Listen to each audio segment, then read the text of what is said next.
Hola, ¿qué tal amigos? Soy Charlie, estás en Influencia de Impacto. Estamos súper emocionados el día de hoy.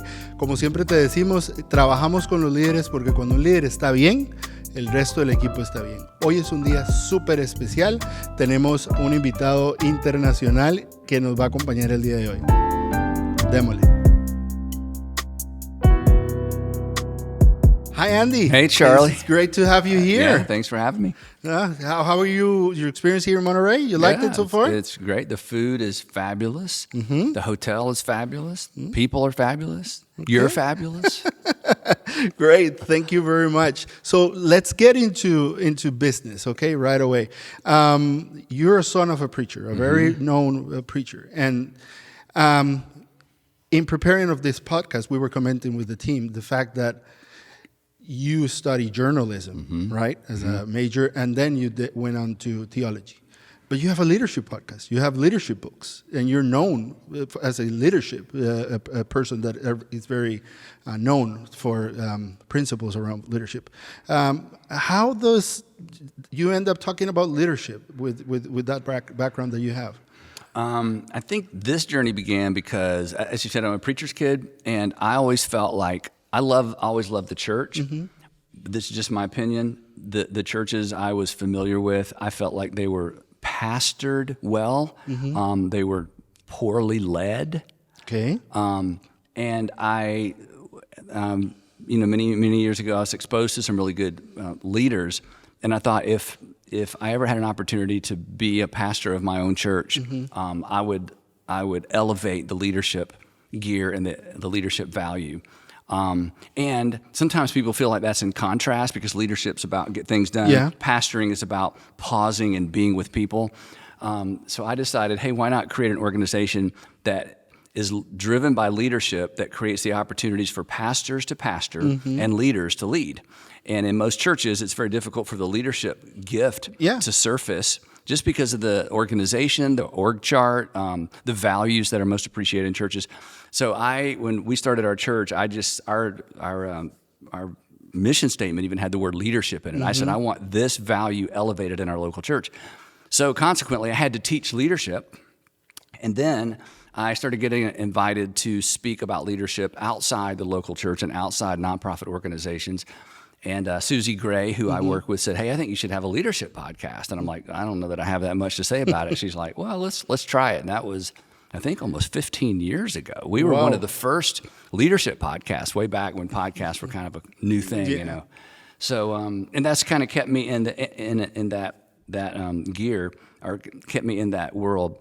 And I love to interview leaders. So now I have the opportunity, because of our podcast success, I can get like great leaders on our podcast. So that's just been so much fun. And every time I interview a good leader, I walk away challenged about the things I've forgotten, the things I've never known, or the things, I need to go back and focus on that. So that was kind of the story. That's very interesting because, I remember when I went to college around 20 years ago, leadership was not even a course in college. And now you get people majoring in leadership. And so it's very interesting what you're saying. Now, one of your books that I really like is Irresistible, okay? And I remember you faced some criticism from it, okay? Just say some, okay? Yeah. But I love the book. I think the message that it has is great. But I'm curious to hear, how should a leader with the experience that you have should handle criticism? Because we're exposed to that all the time. It's funny because I actually wrote that book in response to criticism. Okay. And then I got criticized for the book. Yeah. So one of my mentors, I had begun talking about how people should talk about the Bible in different terms, and that always makes people nervous, and I get that. And my mentor, who taught me this, Dr. Norman Geisler, who famous author, he's passed away, but he called me one day and said, Andy, you need to write a book. And I'm like, I don't have time to write on this. And he said, people aren't going to understand what you're talking about unless you write a book. So. But to the point of your question, I made some notes on this. This is so important. A good friend of mine started an organization about a year and a half ago now. And about 6 weeks in, he texted me and he said, what do you do about criticism? That was the first question. And I said, the only way to avoid criticism is not to do anything. So if a person doesn't want to deal with criticism, just don't do anything. And you may be criticized for not doing anything, but that's different than being criticized. So as soon as you start making forward motion or progress, there's going to be friction and there's going to be criticism. So here's what I wrote down, because this is such an important question. And this goes to another question we're going to talk about in a minute. You have to surround yourself with great people. Okay. A good board is so important, because when criticism comes, there's always the tension of, oh, maybe I'm wrong, and you begin to second guess yourself. If you're surrounded with the right people that say, no, we made this decision together, and you're at the point of the spear, you're going to get the criticism, but this is the right thing to do. We have your back. We have your back, exactly. You didn't come up with this on your own. You weren't launching out with some crazy idea. But the leader is always going to get the criticism for the crazy idea. So having the right people around you. I said that a good board is like guardrails. They're going to help you maintain your perspective. And then, once the criticism begins, invite the smartest, wisest, most experienced people you know into the conversation and listen to them. And Shut up and listen. Yeah, and Be the this last is one hard to for speak. leaders, right? Yeah, A leader, because a leader who won't listen to the people around them, eventually there's not going to be anybody around him that has anything to say, right? Yeah. So the challenge with strong leaders is we don't necessarily want to listen, because it's our idea, and we're convinced. We have all the answers. And it's easy to just go into convince mode constantly. But when I have surrounded myself and try to surround myself with smart people and listen, it helps me either gain confidence that we need to keep going, or I need to talk about whatever it is differently.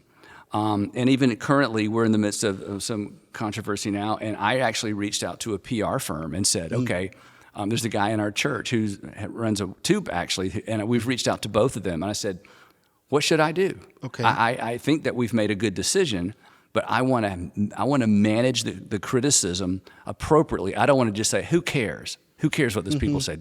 You can't lead that way. You actually limit your leadership that way, because in my case, I want to bring people along with the decisions we're making. And because people, if you don't give them an answer, people will will answer the questions, criticism. They already have, right? Yeah. And there's some people you can't convince. And this is another thing. It's deciding, who is my audience?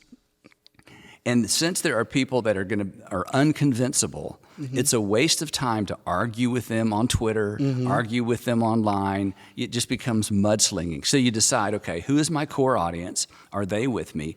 And then who are the influenceable people on that next circle out? And how can I help them move with me in whatever decision I've tried to make? I wrote down, don't turn away from criticism. We need to, my assistant Diane knows, do not hide bad email from me. Don't hide bad phone calls from me. If I catch you doing that, then I don't trust you. Of course. We made this decision 20-something years ago. I need to know what people are saying, but I need to be smart enough to know who to pay attention to and who not to. And then I wrote this, and I think this is the most important thing for leaders. Remember this, that one day, the entire event, this criticism, is simply going to be a story that you tell. Time goes on. And you need to write a story that you're proud to tell. Yeah, what's the story you want to tell? That's right. When you tell the next generation of leaders, or when you tell your children or grandchildren about this, what's the story you want to tell, and respond appropriately, which means you don't react in like kind, you don't become angry, you don't do what your critics are necessarily doing, and you don't blink either. You don't have a failure of nerve. You stay with the thing that you feel like you're called to do.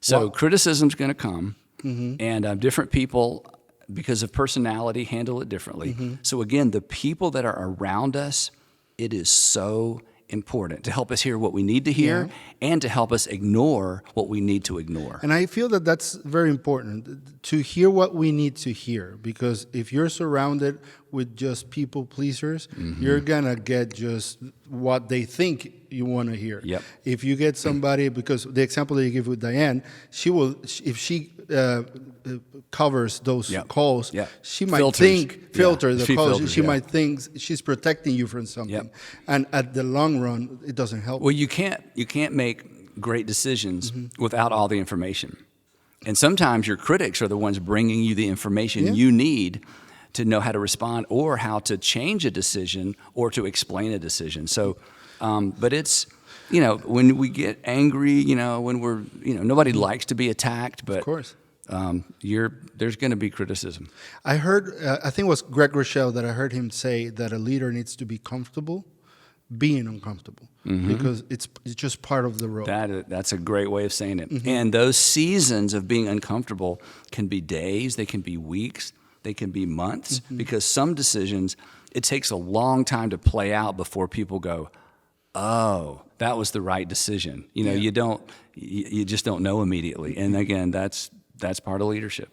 That's right. Now, you're mentioning decisions, so I would like to talk a little bit about that. You have a book that talks about that.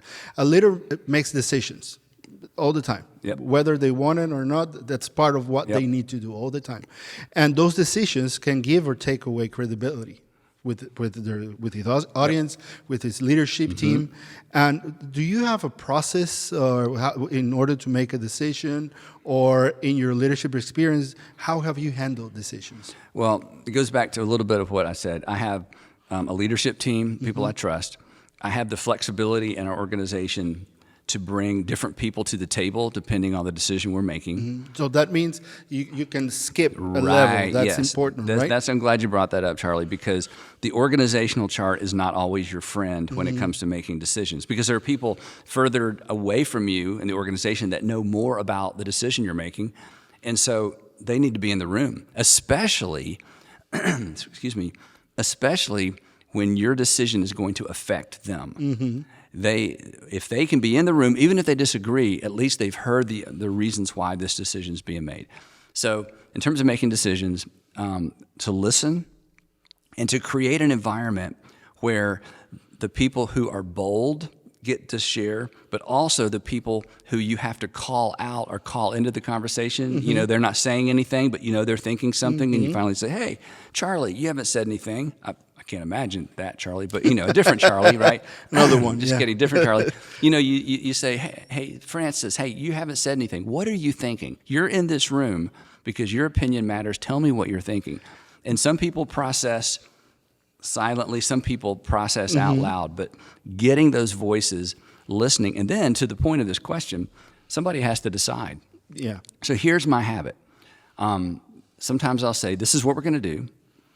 I realize you disagree, but I want you to know if it's the wrong decision, I will be the first to admit it. Okay. I will come to you and say, you were right. Because this isn't about being right. This is about making the right decision. And again, if there's that kind of consensus building, and if you're surrounded with the right people, generally speaking, you're going to make the right decision. Okay. So, now, let me ask you another question regarding this.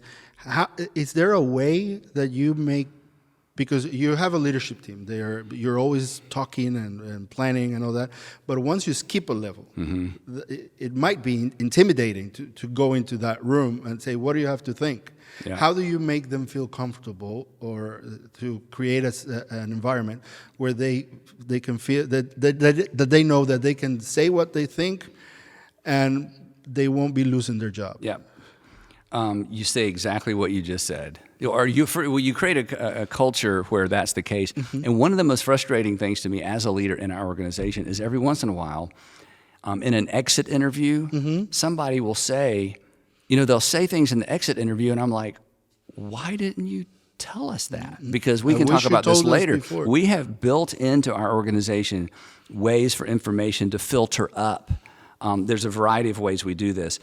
And for the staff member who doesn't take advantage of those and then sits on the information, then gets frustrated, and then when they leave, it's like they dump all this information. I'm always so frustrated. And sometimes they'll say, well, I knew if I shared this, I would lose my job. And so I look at our executive team and I'd say, can you think of an example in 28 years that we have fired someone for their opinion or being honest or even criticizing me or people? That's just not in our culture. And you have a big organization. I mean, it's 500 something. Yeah. But again, part of it's personality. Part of it's insecurity. Sometimes people just don't believe that the higher ups really care. So one of the things I do, I meet with all of our new employees. There's usually 10 or 12 at a time. I do this once a month or so because we have turnover and everything. And I say to them, look, I am they. When you hear about they, you're looking at they. They is one person. I mean, there's a leadership team, but I am they, and nobody loves this organization more than me. Think about it. Who could love this? Or nobody can. So I want the organization to be great, and because you're here, I need your eyes and I need your ears to help us keep it great. And your fresh eyes, because you're new, you're going to see things I don't see, because the longer you're in it, the less aware you are of it. It's like we all have some bad furniture in our homes. We don't know. Yeah. The guests come over and they're like, why do they have that couch? That carpet? Yeah, that carpet, but we don't see it. We live there. Well, organizations are the same way. We live there. So I up front say, no one's going to get in trouble for telling us the truth, ever. There's no one who can there's not even an example of that. So we need to know, so we send our new employees an evaluation after they've been there for 3 months where they evaluate us. We're not evaluating them. They're saying, here's what I've seen, here's inconsistency, here's something that seems off purpose, here's something I don't understand. I'm like, we need to know you have fresh eyes and fresh ears. And then in a year, they get another survey or set of questions where they are evaluating us. And I said, the reason we do that is we want to know. So I say, when that little voice in your head says, Andy doesn't care, they don't want to change, they just do things the way they want to, I say, I want you to ignore that little voice, because we can't get better if you're not willing to help us get better. Wow. So again, my point is, I try to set the stage of this is the kind of organization we have, and you're hearing it from me. And most people get that and are willing to channel information up. And you get good input from those interviews. Those 3-month and 1 year evaluations, they go to lead pastors. They come to our office. They go to there's a gentleman on our staff that's just in charge of staff culture. So people look at those things. Diane will sometimes circle something and say, you need to read this. And when we see a trend, we realize, we've got an organizational problem, or we have we've not been clear about something. We're doing the right thing, but if people don't understand why, that's on me. That's on us. So we've tried to build some things into the system to clear up some of that confusion so people love their jobs. That's so interesting, because when you talk to a leader, they're thinking about, I need to hire a company, I need to pay a lot of money. But I mean, this is simple. It's simple. So I mean, it's free. It's free. Now, you were saying that this evaluation and this person that works for the culture within the organization, this process that you guys have. So you go straight to them and tell them, please, we want to hear you.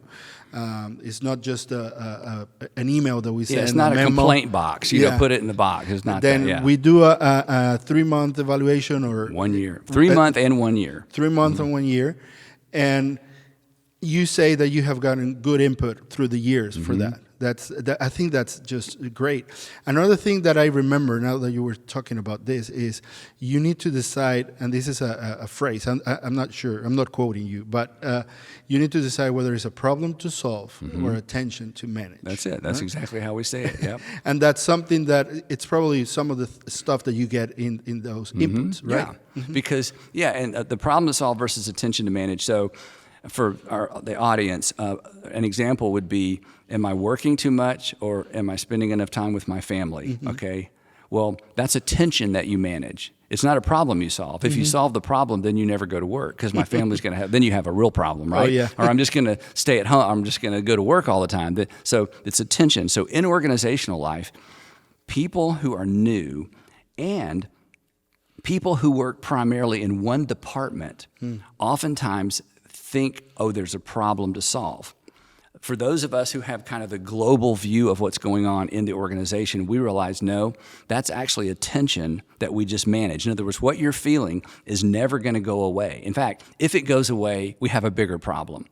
But part of my responsibility is when those things surface in these surveys, and I'll tell you about another survey we do in a minute, it's to rally the troops or sit down with the department and say, hey, we realize you think we need to solve this. We can't solve this. This is just one of those tensions that we're going to have to live with organizationally. In our organization, for example, we have a central organization, and then we have churches, and we're all part of one organization. So oftentimes the campus wants one thing, Central wants something else, or two campuses want two different things. Well, those really aren't problems to solve. Those are tensions to manage, either with budget, with personnel, with an approach to ministry. So we use that language all the time. Before we talk about this, is this a problem we're trying to solve and put a check in the box? Or is this a tension we need to learn to manage better? And part of it is just people recognizing, oh, this is just built into a matrix. We have a matrix organization. This is just part of a matrix organization. The other thing we do is annually we do a staff survey. Okay. And sometimes it's lots of questions and sometimes it's very few questions, just to get a snapshot of people do they enjoy working here? What's your satisfaction? It's a satisfaction survey, staff satisfaction survey. And sometimes we require people to put their names on it. Okay. And sometimes we say it can be anonymous. Anonymous is generally not helpful. Okay. People say more than but you don't know what, it's like, okay, we don't know what to do with this. So again, those kinds of things are just built into the rhythm of the organization, but we still, have bumps sometimes that, we don't handle things perfectly. People get unhappy for a variety of reasons. But again, the culture is, I tell people when we hire them, I want this to be the best job you've ever had. Even if, you leave in 3 years and do something else, when you're retired from working and you look back on all your jobs, I want you to say, wow, working at North Point Ministries was the best job I've ever had. And Charlie, I get from time to time emails and letters from staff members who say that, who say, best job ever, and I print them and I keep them because to me as a leader, that's success. It's a win, yeah. It's the win. We're accomplishing some things, but just in terms of the experience of working with us, and again, I know not everybody listening is religious or a Christian or anything, but as Christians, we should create the best work environments because we're all about character. We're all about Christ likeness. We're all about honesty. We're all about respecting women and we have all the values kind of built into our faith paradigm. So bringing those kinds of people together to work together, it should be pretty healthy. It's congruency. Yes, that's a great way of putting it. It is congruent, and I'm responsible for managing that. Okay, well, thank you. That was great. Each question that we're getting, I'm mentally taking a lot of notes right now. I think we're recording this too. Yeah, so you can go back. I hope so. I just heard a beep, but, but I hope so. Yeah. Now, you started this organization. You started 28 years ago. 28 this month, actually. Okay, congratulations. Yeah, I think that's right, October. And this organization has gone through all the different stages. Depending on the leader that you follow, it's the earliest stage, then the fun stage, then the mature stage, whichever way you want to think about, call it. How do you see the life cycle of organization? Do you see it like a cycle? Do you see it like which way? Yep. And as a leader, would you have a recommendation or some piece of advice for people that what should a leader be paying attention in the different stages? Yes, this is so important, and it's tricky. It's easy for me to answer this because we're 28 years in, right? And that's why I'm asking you. And people who are 6 months in or 10 years in, it's when you're in it, it's a little bit harder to see it. So here I wrote down some answers because this is a very important question. I think the thing early on is I wrote down, don't allow people to hijack your vision that caused you to start the company to begin with, or the organization or the church or whatever it might be. Because entrepreneurs are people who begin things, they have something very specific in mind.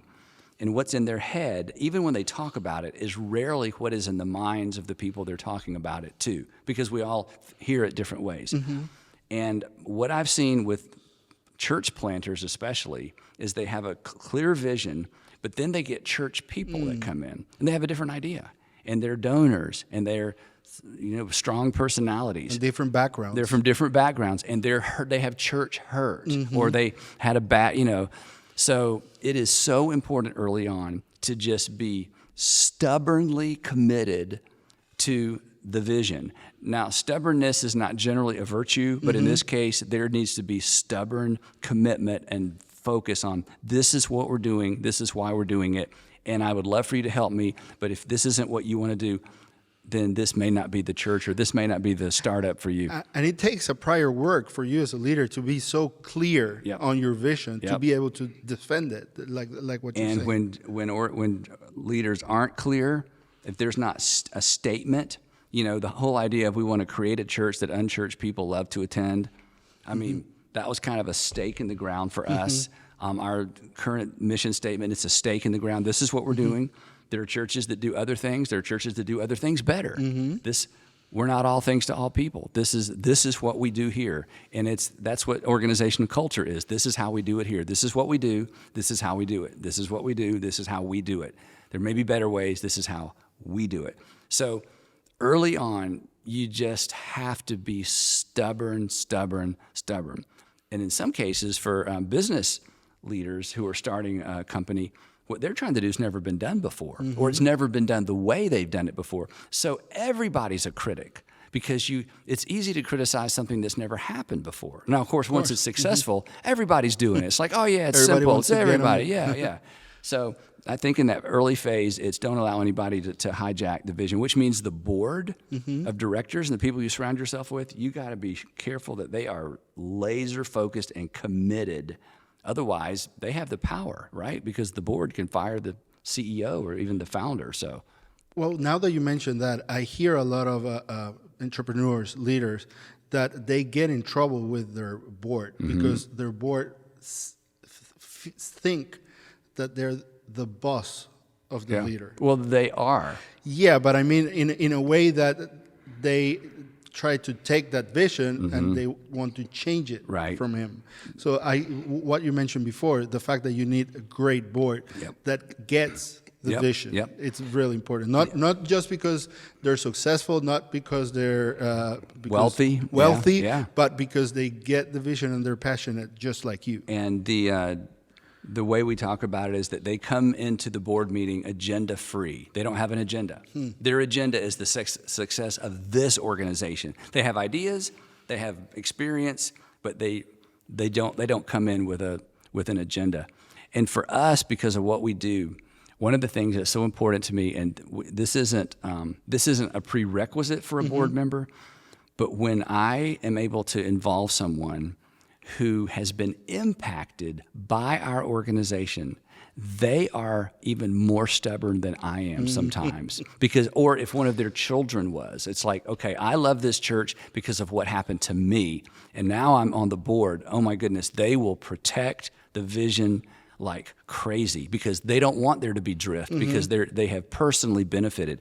So we've been going long enough to where, in terms of staffing and our board members, we have enough of those people to where those guardrails are, they're intact. So we don't have those discussions. Moving on.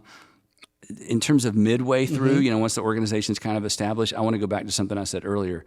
This is when it is so important to pay attention to the input of new people in the organization, that 3-month evaluation, that 1-year evaluation, because the longer you're in it, the less aware you are of it. Yeah.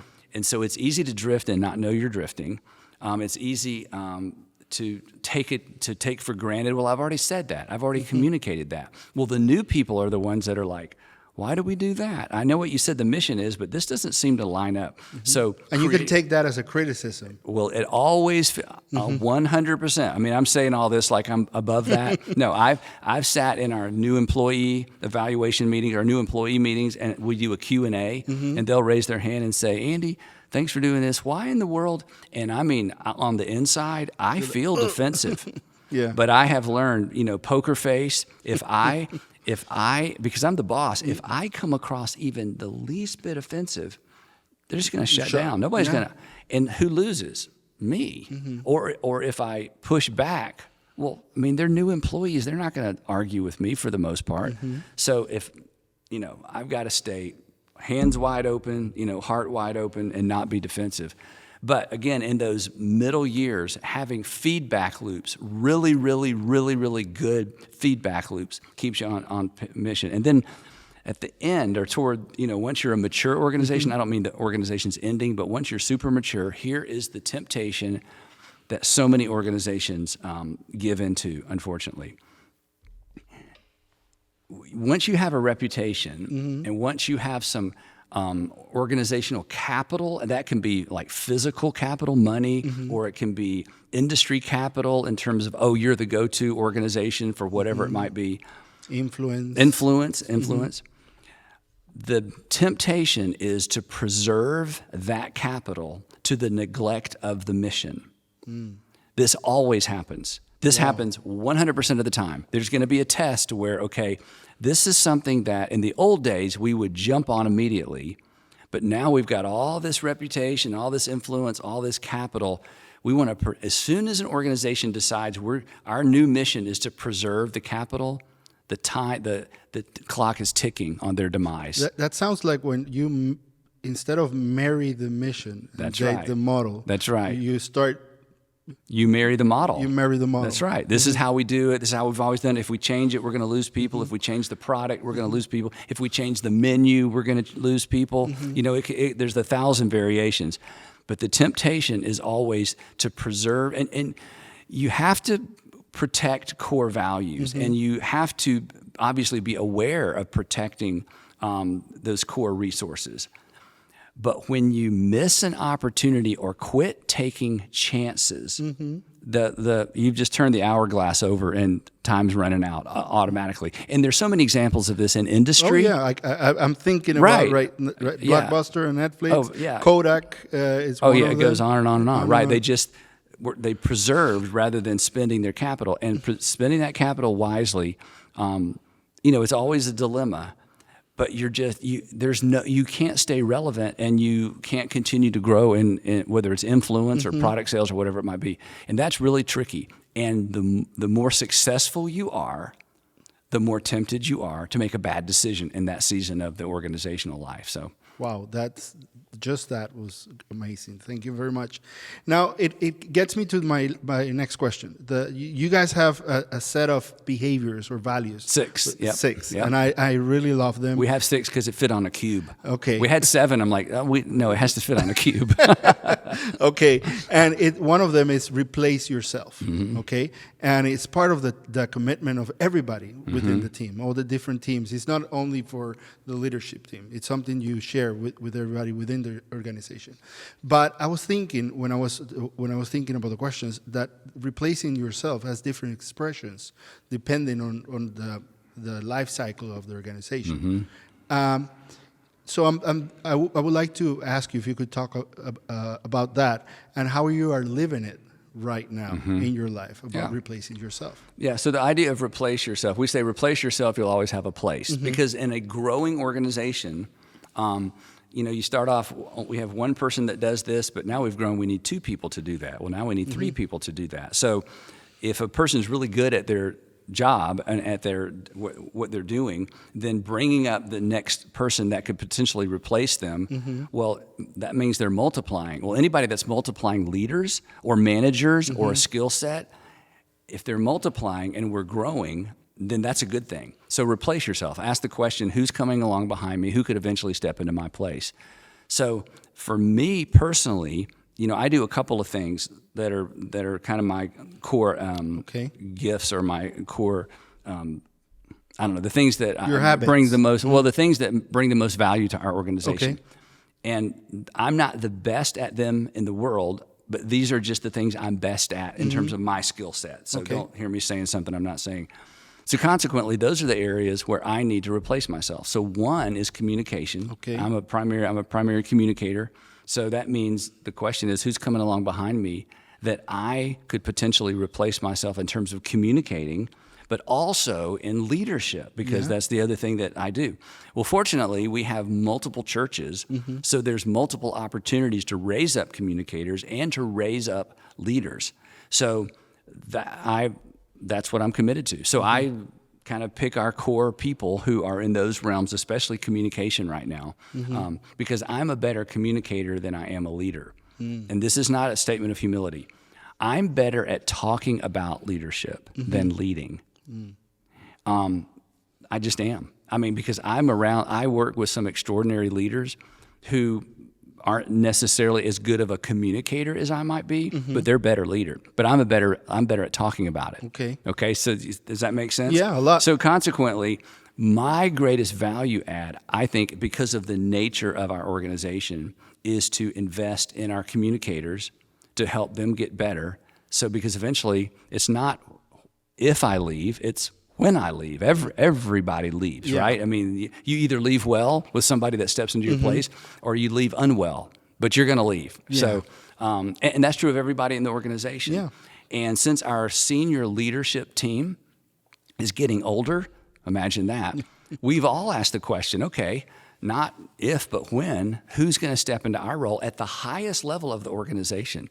And so I've talked to some business leaders, one in particular who's been such a great mentor to me, Frank Blake, about what does that look like? Because I need to model it. I need to model it along the way, and I need to model it when I'm no longer, when I'm in the way. Yeah, and you want the vision to go beyond. Right.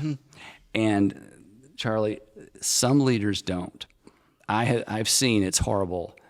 I've seen examples of leaders who rejoiced in the fact that once they left, the organization wasn't as good, in the sense that they needed me. That's an insecure, unhealthy leader. If that were to happen to our organization when I'm gone, to me that's a fail. That's not they couldn't do it without me. If they can't do it without me, I have not built a good organization. Well, I have a say that says that if the student didn't learn, the teacher didn't teach. Yeah, that's Dr. Howard Hendricks used to teach us that in seminary. Yeah, oh, okay. That's right. I mean, that's where I first heard that. So anyway, so that's part of that whole. Wow, just hearing you, I get my brain is going really fast right now. One of the things that I'm thinking, hearing you say that, is it takes a lot of humility for a leader to know that the best the team is, I will look better as a leader. In our culture in Latin America, you get a lot of, if I need help, it means I'm not doing something well. Yep. Okay, if I need help, it means that they probably need to put somebody instead of me. But the fact that you are replacing yourself, I remember some evaluations, I will go, I didn't do anything. My team is doing the whole thing, and that's great. Now I can focus into something good, and that's growth. I have never been confused about the fact that I need help. I am just not secure enough to think that I can just make decisions, come to the office, I've made the decision, this is the right decision, let's move forward. I'm just not that confident. It's maybe it's humility, I think it's just reality that I just lack that confidence. And we've all seen what happens when leaders, if leader won't listen, eventually they're surrounded by people with nothing helpful to say. And the other thing is this, and I may be jumping ahead if you want to talk about this in a minute, but a leader has to decide what they love the most, and I love our organization more than I love me being in the organization. I don't love it more than I love myself, or maybe I do. I mean, who knows? I'm not trying to make a bigger statement than I don't want this to sound bigger than I mean, but I love our organization so much that if it failed, with me or without me, I would feel like a failure. And I don't even know if that's healthy, but that's how I feel. And it's easier for me than some leaders because I'm a founder. If I had been hired into this organization, I doubt I would feel as much that way. And I know that our founders who are still working with me, it's easy for us to feel this way because we kind of birthed this baby, so to speak. But the next generation of leaders, they aren't going to naturally have that kind of commitment because they didn't found it. They got hired into it, and there's no way to change that. But over time, as the mission and vision connects with their heart, certainly there's going to be some of that. But that second generation of leaders, it can be a little tricky sometimes. So we'll see. Yeah, and there's the studies around that talk about the second and the third generation. Yeah, third generation. That's sometimes when things get wobbly. Yeah, that's true. Now, Andy, I would like to change gears. Okay, and we're going to put leaderships a little bit aside, and I want to talk about something more personal, okay, for the last few questions. And you just mentioned that. You've been working with the same people, the same group that sat down in a living room 28, 29 years ago, I don't know, and where you found it, where you birthed this vision. I hear people say you need to work as a family and be happy together. And you hear other people say, no, this is work and make it serious. You're not here to make friends. How do you see organizational relationships? And do you think that it impacts high performance in the team? This is so important. You already have a family. Don't use the word family in an organizational context. And you hear that a lot. You do. It's a mistake. It's not true. The way I say it sometimes is you can be friendly, but you can't actually be friends. A friendship, there is equity. In a working relationship, there is not equity. And I work with people that I work with now, people I worked with as in a different organization, in my dad's church, where there was equity. We were all staff members. We didn't work for each other. And then 28 years ago, we started the church, and suddenly I'm the boss, and now people I worked with, they actually report to me. And we're all very friendly. But if I ever forget that how much my words weigh or how much influence I have, then things aren't going to go well. So even we had some years ago a campus pastor who kept talking about family to his staff. We're family, and I finally said, quit using that. That's the wrong word. You're not. I know you're trying to create a sense of and we're together and we have good. Yeah, I get all that, and you want to have good culture, but you need to understand you're the boss. Okay, in some ways you're kind of like the dad, and it's easy for you to say that. But what you're saying, they can't actually live out because no matter how much you say that, they care a great deal about what you think about them. And if you're not careful, they are going to try to please you rather than tell you what you need to hear because there is not equity. That's why parents can't argue with their children. You can only argue with someone if there's equity. Well, there's an inequity in the parent-child relationship. You know, there's somebody who holds all the cards. And that's not an argument, you know. So the better model is, hey, we've all come together to do something important, and we all know our place. And hopefully, there's a culture where communication and information flows freely without the fear of losing our jobs or whatever. But it's not family. Family is family, and work is work. And creating a healthy culture where people love to come to work, that's a fabulous idea. You got to do that. But there's a differentiator, and I think it's unhealthy when we lose sight of that. Wow, that's just a piece of wisdom. Great. When you have another book, I really like the original title. I did too, and the publisher did not like it. But anyway, the book is called the original title. I hope I don't get in trouble with the publisher. No, it's okay. Choosing to cheat when your family and your work collide. Yeah. That was in 2003. Yeah. And the world was very different back then when you wrote the book. Yeah. After a financial meltdown in 2008, after a global pandemic, the principles of the book, I feel that they're still relevant for the application right now, even though we're in a different place. And what I mean with different is a lot of the work from home. Yeah. And the boundaries between family and work are not clear anymore. It's really hard. What advice can you give leaders about how can they keep a healthy work-life balance? Yeah, so the book was called Choosing to Cheat because I made the point in this little tiny book. I said, there's not enough, let's assume there's not enough time to get everything done and be the father you want to be or the mother you want to be at home. There's just too much at work, there's too much at home. So somebody's going to get cheated. And so in the book, I said, I want to recommend you cheat work, don't cheat your family. That was why Choosing to Cheat. And then it became When Family and Work Collide is the new title of the book. And part of the book, I tell my story. When we first started the church, there just wasn't enough time. And we had 3 kids, 2 of them in diapers. Our kids were little. And Sandra, my wife, she was, as I talk about in the book, I talk about holding the rock. It's like handing your spouse a rock and say, just hold this for a minute and I'll be back. And then you come back and it's like, okay, I can't take the rock yet. Just keep holding it, keep holding it, keep holding it. And eventually somebody drops the rock and it's like, what happened? Well, something's been happening because you haven't been paying attention to that tension between work and home. And this is the case when both parents are working. It doesn't just go one way.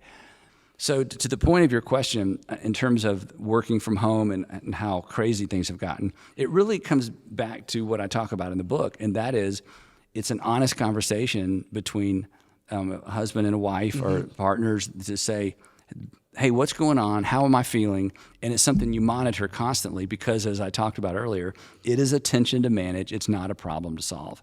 And every family experiences crunch times where one person is having to they've got to travel more, or it's a busy season, or because of sales, there's a sales cycle that takes them away. But finding the rhythm and committing to the rhythm and prioritizing family over work is extraordinarily, extraordinarily important because just speaking as a dad, I only have one role that is unique to me. And it's not the pastor of a church. It's not even the husband to Sandra. She could get another husband, right? Hope she doesn't. My only unique role in the world is father to my children. That's the only thing that only I can do. So why would I sacrifice what only I can do for something that somebody else is eventually going to do? It's not a matter of if, it's a matter of when.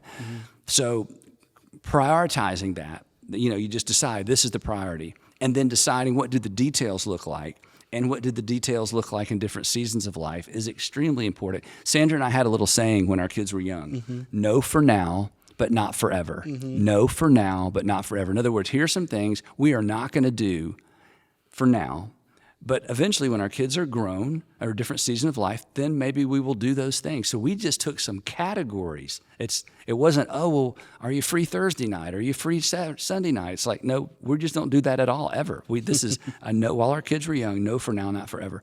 So now our kids are grown and married, have one grandchild, one on the way. And looking back, those were great decisions. So again, it looks different with different families. There's no one size fits all, but the principle is the same because, we only have one unique role in the world. And for everybody listening who's married, you hope to finish well with your spouse. I mean, that's, that was why you got married. Very few people get married thinking, I'll give this 10 years and see what comes up, you know? So, and in a healthy work culture, the organization is built around healthy families, because here's what I know for sure. The happier our employees are at home, the happier generally they're going to be at work. Yeah. I mean, there's just a give and take. I want them to love coming to work, and I want them to look forward to going home. And we can't control what happens at home, but we can control, to some extent, the stress at home by the expectations we set at work. So one of the feedback loops that we try to get with our staff survey is to make sure that we have not created a job description that is so onerous that it's negatively impacting what's going on at home. And that's a free kind that can come up anytime. In fact, in my orientation with new staff, I say, hey, if we create a job description that negatively impacts home, you can raise your hand. We're not going to say you're a whiner. We're not going to say you don't have a good work ethic. If we hired you, you have a good work ethic. We wouldn't have, hopefully we got that cleared up in the interview process. Yeah. So feel free to raise your hand at any point where it's like, hey, I love this job. I love the church, but because of what's going on at home, different season, I need to talk. That's always an okay conversation to have. I think that's great. That creates a great culture for people to work in. Now, in your last May, in your podcast, the Andy Stanley Leadership Podcast, you had Arthur Brooks as a guest. Yep. And actually, I never met him until I heard you there. And he's an author of a book called From Strength to Strength. Yep. And he just launched a book 2-3 weeks ago that he wrote with Oprah Winfrey. Yeah, we're going to have him on our podcast to talk about the new book. We tried to get Oprah, but she wouldn't want to come on my podcast. Okay. And that book is called Build the Life You Want. Yep. In that episode, there were two phrases that struck me from the conversation. And from what I understood, it struck you as well. One of them was, I'd rather be special than being happy. And that's something that as a leader, you go through. And the other one is, when you're special, it's a force field against loving and being loved. And I mean, I have young kids, I have a wife, and I was like, whoa, this is incredible. I want to ask you, how was your reaction afterwards, reading the book? Because I know you read the book and you recommend it. Did it change anything in the way your relationships? And you also post. Well, I'll ask that later. How did it struck you personally, that conversation? Yeah. So the book is From Strength to Strength, and the book is about people in their 30s and 40s and 50s and beyond that, realizing that they need to switch from what he calls their fluid intelligence to their crystallized. Flip from fluid intelligence to crystallized intelligence. And the difference is fluid intelligence is you're learning and doing and learning and doing and learning and doing, and then crystallized intelligence is now I have all this knowledge that I can leverage for my sake and maybe for the sake of other people. And so he makes the argument, earlier than we think, we have already peaked in our careers. It's very discouraging. The first chapter of the book just makes you want to go curl up in the corner. It took me the longest. I tell everybody, you have to get through the first chapter and then you're going to be fine, because he just levels the playing field. It's like, you think you're great. You were great 6 years ago or 10 years ago. You've peaked. Talks about athletes and singers and that kind of stuff. So in this transition, he has counseled many executives about making this transition. And so the quote that you just mentioned was in the context of he was talking to a female executive, and her marriage was on the rocks. She was alienating her children because she was working all the time, and she was very successful. She had plenty of money, and he was talking to her and said, you've got to make a change. You got to make a change. And she's the one that made the statement. She said, you know what? Because she wasn't happy. She acknowledged, I am not happy. And she made the statement. She said, I guess I would rather be special than happy. And when I read that, I thought, that is in me. And here's what she meant. If I quit my job, I'm not going to be special anymore because I am special at work. And she was well known in her industry. She was a go-to person. She realized the phone's going to quit ringing. I'm not going to get asked to go to conferences. I'm not going to get invited on special trips. People aren't going to know my name. I'm not going to be special anymore. But I would be happier, and this would be better for my marriage and my kids. And she said, I guess I'd rather be special than happy. And it struck me because that language, I think it forced me to recognize, oh, Andy, come on, don't kid yourself. You like being special. We all like being special. Exactly. But when special begins to conflict with happy, that's when we need to pay attention. And that can happen in any season. It doesn't have to be toward the end of somebody's career. But again, and it goes back to the previous question, am I prioritizing the things that are most important, my children, my family, my health, right? What I might want to do in a different season. Am I paying attention to those things? Because if I'm unhappy and I'm sacrificing happiness for the sake of special, that is a bad trade. That is never a trade a person looks back on and says, so glad I did that. That was the right thing to do. My kids don't like me. My second wife doesn't like me. But, by golly, I was so special, because at some point, everybody steps away from special. 100% of people. It's not if. It's just when. It's when. So the point of the book is, why not do it earlier rather than later if you can? And he's not for retirement. He's saying, take your crystallized intelligence and come up with a different job where you may not be as special, but you're leveraging this crystallized intelligence, which is your experience and your knowledge, and the pace slows down. It's just a powerful book, and I recommend it all. I wish I'd read it when I was 40, honestly. And in my job, I do get to leverage my crystallized intelligence constantly because I'm a communicator and a pastor. So I have that advantage in some ways. But it was a gut check. That part, that special part that you were just talking about, I think it felt to me when you were talking that it goes down to when it becomes your identity. Yeah. Oh, yeah. You're I'm special. glad you said that. Yeah. That if that goes away, who am I? Yeah. And that's incredible. Yeah. Now in the episode, they posed a question that was, "What is the teaching version of me?" Are you already in this version? Yeah. And what are you teaching? Because in the book he talks about this is why so many successful executives go into teaching. They're professors, or they'll teach a class at a local college. They're taking all that knowledge and they're using it for other people. And so that is the right question. What would the teaching version of me? You're a singer, but then maybe you teach singing. You're an athlete, but maybe now you coach high school football. I mean, there's all these examples. So you don't abandon all that knowledge, but you use it in such a way that you're helping other people, which is so fulfilling. But it means stepping off the special stage, and you're going to step off anyway. I mean, athletes especially, they have twist an ankle or have an injury, and and it's more rewarding.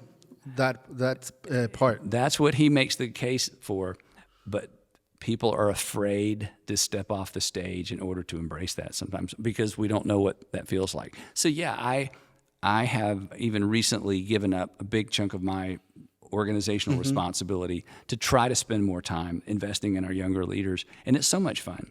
I mean, it's the greatest thing. But again, it's like, okay, just hand that off. So and again, this looks different for different people in different seasons. But regardless of how old a person is or where they are in their career, just to have that in the back of their mind, okay, am I becoming addicted to being special, recognized, the go-to person? Because it is so rewarding. I mean, it is. And it's a matter of taking the time, take it all in, think about it, and make a decision. Yeah. And listening to the people around you, like people at home. Like, Dad, you never show up, so. Yeah, that's true. Now, to close, I want to ask you about this term that I heard you use before, that is end well, okay? That we all want to end well. Like you said a minute ago, I want to get married. Let's give it 5 years. That's not what we do. We want to end well. Now, what does it mean for you, and how does it apply for leaders in every vocation? What would you tell them about ending well? Well, it depends. If we have to ask the question, what's most important to me? And the best way to discover what's actually most important to you, I think, is to do the exercise that Stephen Covey talked about many, many years ago in the 7 Habits of Highly Effective People, where he said you do the funeral exercise. And when I read the book all those years ago, I stopped reading, which I never do. People in books say do this or that. It's like, I'll do that later. I want to finish the book, I actually set the book aside, got a notebook out, and the exercise is, imagine you're at your funeral, and your spouse is going to say something. What would you want her to say? Imagine one of your kids is going to say something. What would you want them to say? Imagine a friend is going to say something. Imagine an employee. Imagine an employer. You just go through the concentric circles of relationships and ask, what would you want said about you? And then you look at what you wrote and say, what did I just learn about me? Because our answers to those questions tell us what is really most valuable to us. And nowhere in my answers was it, Andy built the biggest church. He was the greatest preacher. My answers had... And you want to be honest to yourself when you're doing that. And so when somebody comes to grips with this is what's most important to me, that in some ways defines what ending well looks like. Because the end isn't your funeral. The end is you finish your career, your kids are grown and gone. What do I want to look back on professionally and relationally and in terms of influence with people in my life? And so beginning with the end in mind is sort of what that's about. So it takes but you got to pause and think about it. You have to do your homework. Nobody's going to ask you to do that. Nobody's going to make you do that. And life is, here it comes. So, but those were defining moments for me. Those were many, many years ago. So wow, thank you very much for sharing that. Now, this is just out of curiosity, this first part. According to the age your dad retired, we'll still have like 20 more years. Yeah. Yeah, he just passed away in April. He was 90. Yes. He left his church. He retired in 2020 during COVID. Yeah. So he was, 87 or 86 years old. But I'm not going to do that. You always joke about that. My Sandra has assured me I'm not going to do that, and she's correct. Okay, that's if great. I live that long, right? Now, is finishing well for you about legacy or about the next ones in leadership? What are you doing right now to finish well? I don't give thought to legacy. I don't know that that's a great idea. It might be. That word doesn't do anything for me because this is how I think. Okay. After my grandkids pass away, nobody's going to think about me again. Let's just be honest, right? I mean, very few people, unless you're a president or, you've done something, or unless you're the most horrible person that you won't be forgotten, or the truth is, my legacy is my children, period, and their children. I mean, that is the actual, no matter what I say about my career or books, all of that's going to be forgotten, 100% of it. So I don't think in those terms as much as I just think about my kids, because I used to tell my dad, we would talk about this, I would say, I hate to tell you, but I'm your legacy, okay? I know you built this organization, you got all this stuff, but, like it or not, you're looking at your legacy. I mean, that's the reality. So that's how I think in terms of that. So I don't feel the need to memorialize or create something that's forever, Anyway, I don't know if that's the right way of thinking about it or not. I think that's something really worth sharing for people because, again, what we were talking before, when your identity lays down on how special you feel, yes, you will start looking for that legacy. Yep. You will start looking for these things. Yes, and it's that's not not healthy. The right. It is not healthy. Well, to the point, he talks a little bit about this in the book. Once a person begins thinking that way, you have automatically set up some barriers in terms of how well you love and how well you receive love, because it's about you. And if it's about me, I'm not loving. In any area of my life where it's about me, I have limited my ability to make it about you. So trying to build or be concerned about my legacy, I have diminished somebody, and I have taken time away from something that's actually important to try to create something that's not important. So, it's the opposite of Jesus' greatest command. He says, I want you to love as I've loved you. And he didn't seem very concerned about his legacy. He gave his life away, right? Yeah. And the value of a life, I say this all the time to our churches, the value of a life is always determined by how much of it was given away. Always. That's what you celebrate at a funeral. Yeah. How much of it was given away. Well, trying to figure out my legacy, that's not give away. That's hang on. And I just don't feel compelled to think much about that. Wow. Andy, thank you very much for all these nuggets of wisdom that we're getting from you today. And I'm sure our audience will get a lot learning, thinking, like you were saying. And thank you very much. Thank you, Charlie. Muchas gracias, amigos. Que tengan buen día.